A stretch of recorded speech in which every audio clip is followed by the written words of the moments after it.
It's my pleasure to introduce tonight our representatives of Team 3 from California. It's a big team. Operations Chief Joe Reyes, come on up, Joe. And Incident Commander Jeanne Pincha-Tulley. Come on up.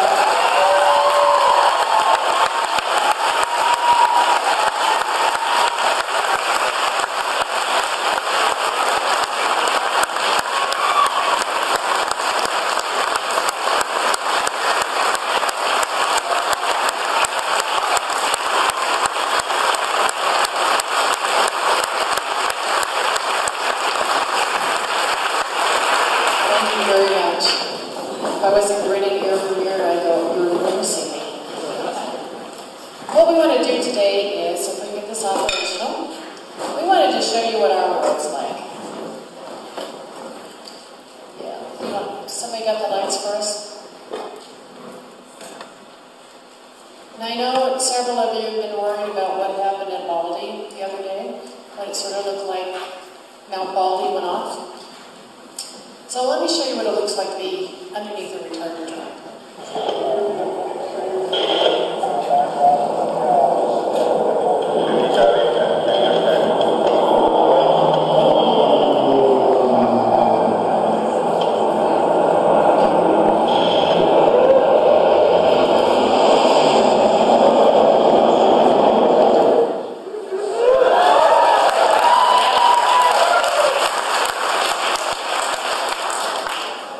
You know, it's not just the DC-10 that can drive retarded.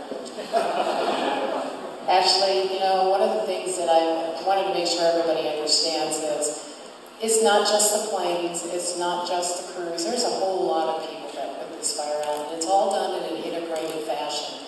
If it wasn't for the planes and the hand crews at the same time, if it wasn't for the engines, if it wasn't for logistics feeding everybody, you wouldn't get very far on these fires. So tonight I wanted to take a quick gander at some of the best pictures that we got. These are all from this fire. You know, the engine crews worked hard at night to keep your structures and everything around your town in great shape. They stood on the edges, they got the ash fall off your roof, they foamed everything, they took great care of your structures. And then there's the lighting, and you notice it's not very flat where they're at. And I finally found the roundhouse, and yes, my God, it's still there.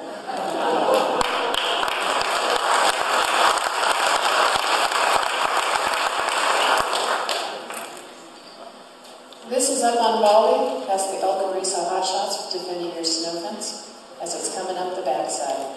And you can't get much closer to hell than this. And that's just an impressive shot. These guys do an incredible job. And the reason you guys all think retardant puts everything out is because we all love these kind of shots, and that's all you usually see. Then, of course, you know, Mike should be very proud of these guys. The flag out.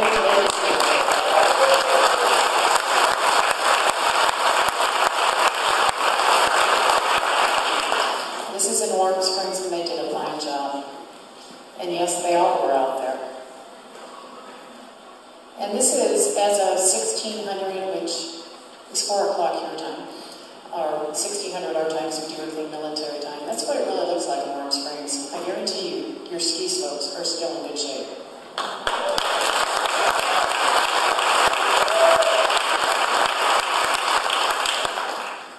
And just because you think Joe and I are the only ones here, there are 1,672 others.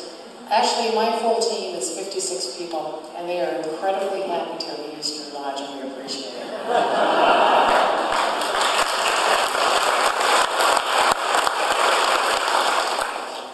Okay, Joe, you want to tell them what's going on in Warm Springs?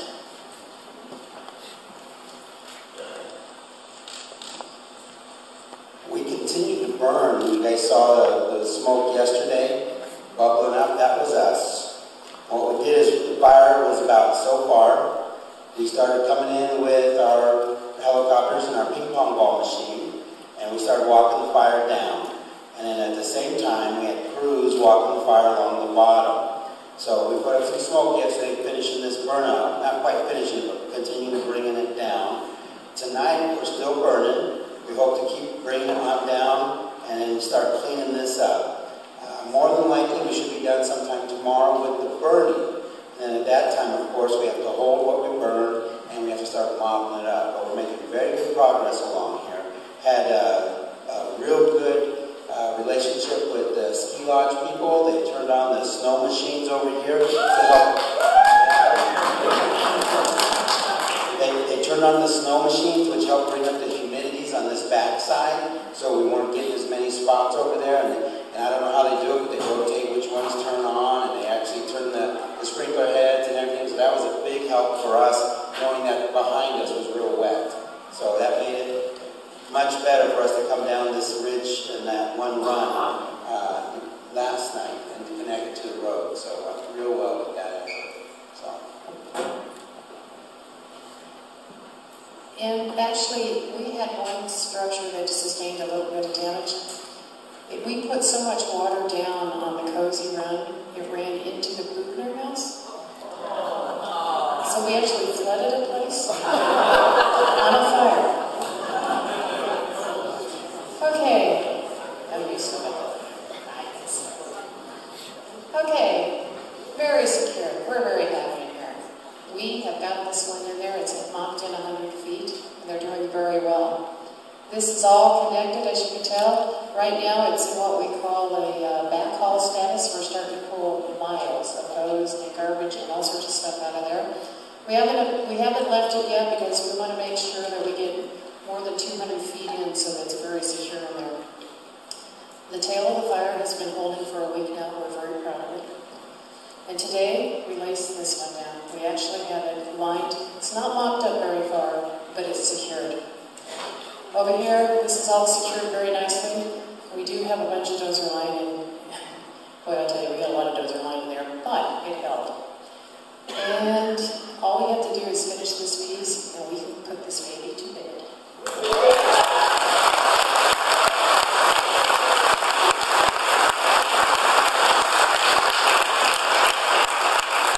The really cool part is, and I'm sure that's why the numbers are down, is we let a whole bunch of people back in tonight at 1800 or 6 p.m. your time. So I'm really glad that we can do that.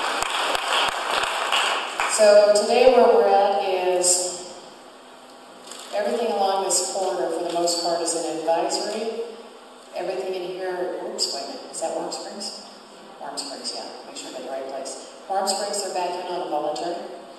And Eagle, what is this, Golden Eagle, is back on advisory, and Greenhorn is back on voluntary. So pretty much, unfortunately for Lower and Upper Core Branch, I'm sorry, but we have to get the burning done and get some mop up around the structures, but we're getting closer.